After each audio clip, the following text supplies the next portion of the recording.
Welcome to The Explainer, where we break down complex true crime investigations into clear visual stories. Let's just dive right into it today because we are unraveling a completely chilling double murder case out of Mumbai. We're talking about a deeply tangled web of local drug trafficking, family secrets, and a devastating tragic irony that absolutely shook the Mira area. We'll be tracing this from the very first informant tip right down to the stunning capture of the mastermind. So the whole thing kicks off with a tip. And not just any tip, an incredibly specific one given to the narcotics department. The police were warned that a dangerous new drug network had set up shop in the Mira area, and their main local distributor? A young woman, maybe 20 to 25 years old.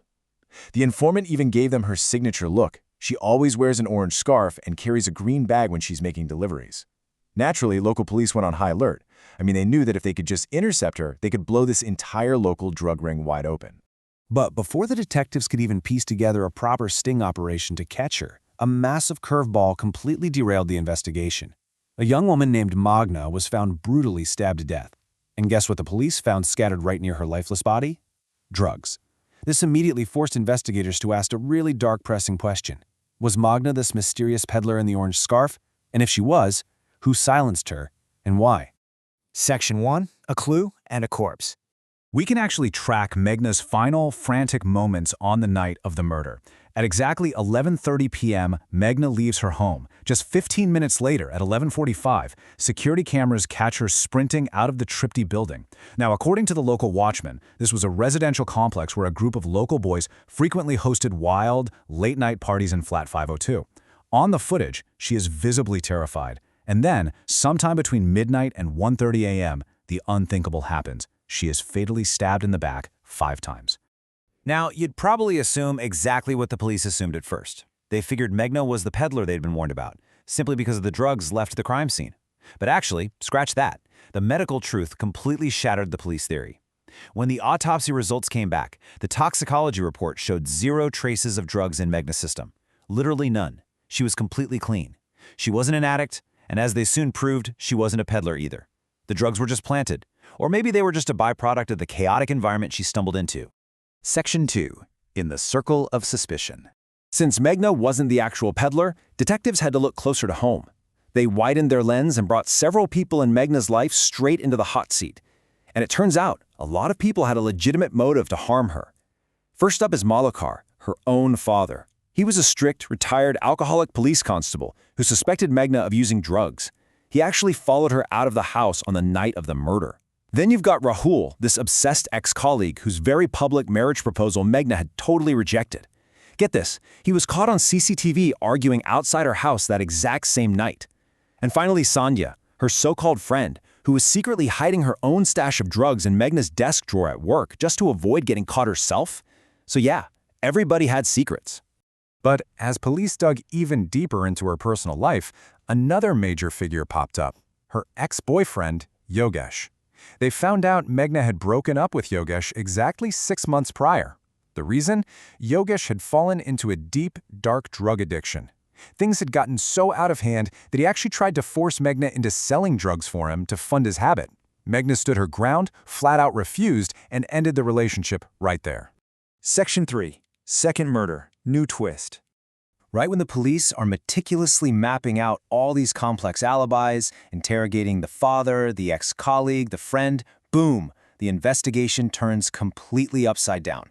Out of nowhere, Meghna's younger sister, Kamini, mysteriously vanishes. Her phone goes completely dead, which immediately sends up massive red flags for the detectives. Hours later, their worst fears are confirmed. Kamini is found stabbed to death near a local pond.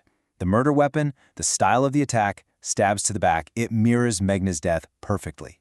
But here's the real game changer. Cell tower data shows 2 highly suspicious, untraceable mobile numbers were active right near Kamini's body at the exact time of her death. To really wrap our heads around why this happened, we have to look at the tragic irony between the 2 sisters. It's like a devastating mirror image. Meghna fought fiercely against the drug dealers, right? She rejected Yogesh when he fell into addiction and completely refused to compromise her morals. But Kamini secretly fell straight into their trap. See, when Meghna left Yogesh, Kamini, who had always secretly harbored feelings for him, stepped in to try and support him. In her desperate attempt to protect and save this addicted boyfriend, Kamini became the exact thing her older sister hated. Kamini was the mysterious girl in the orange scarf. So how did they get a break? Digital footprints. The digital forensics finally blew this case wide open and built a path straight to the killer. Investigators realized those two mobile numbers pinging near Kamini were burner phones registered under fake IDs.